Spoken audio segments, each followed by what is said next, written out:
Hi, I'm Gary Morris. I'm the pastor at Lambeth Memorial United Methodist Church here in Jackson.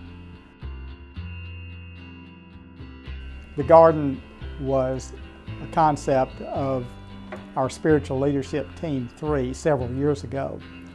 They incorporated what's called the C3 ministry of the church, which included the worship area and the park area, which is the old playground, old preschool playground, and also the garden area portion of the church, where there were several people that volunteered and helped to build the garden. Actually, there was raised areas there where they had the railroad ties and put the garden dirt in it, and planted vegetables and opened it so that people in the community could participate if they wanted to.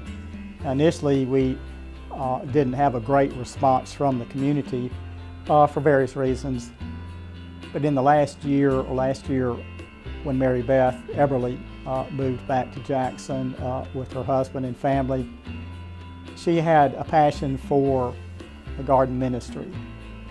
So I came in last fall and started working with the kids and youth Wednesday night outreach. And when spring rolled around, there was not a whole lot of activity in the garden. And it was early spring, and I don't think a lot of people were already thinking that direction. So I asked around who is in charge, who do I ask for a garden space, and I was told that it's first come, first serve. So we pretty much claimed the whole thing for the Wednesday night outreach program. And the kids were really excited. They loved planting the seeds. They loved eating what came up. It took a while to teach them a little bit of what to expect with agriculture. Some of them wanted cherries, which is a tree fruit that doesn't grow in Tennessee. Some of them wanted watermelon right away. Well, it's a 3 or 4 month crop. So it's been a way to really teach them where their food comes from and teach them patience, teach them just all sorts of cool things. These kids would come in super hyper, sometimes to the point of being aggressive. So the kids would arrive hyper, almost aggressive sometimes, and we'd get them in the garden and they would calm down. And it was really cool to see kids that had trouble sitting for a meal would focus on planting a line of beans almost perfectly. When we planted the radishes, it came time to thin them out. And I didn't warn the kids that the radish sprouts were spicy. It was kind of fun to watch their reaction. So they're eating the radish sprouts and they're all fanning their faces. Later, when the radishes matured, we actually had kids fighting over radishes. I didn't even like radishes. I think they taste like spicy dirt. So they would come in and they would mow down the kale, and I would be worried that they would basically kill the kale. I had to stop them from eating it because they just eat it straight out of the garden.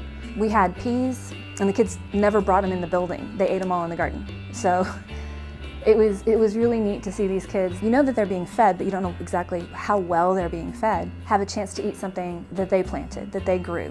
They come running. They get out of the car and they skip the gym and they come running to the garden on Wednesday nights. It's really, really fun to see. This fall we're cleaning it out, planting fall crops, so we've got onions in there now. And I'm glad we have onion starts because the little fingers, their fingers can't handle the tiny seeds.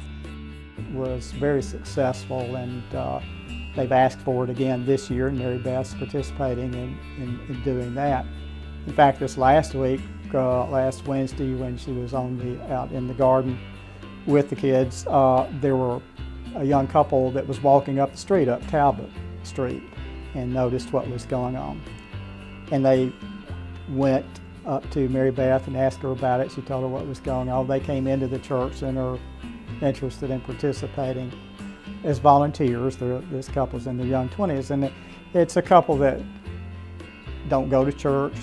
In fact, the young gentleman told me that he was not religious, not interested in religion, but they were interested in participating in helping others, and this was an avenue for them to do that.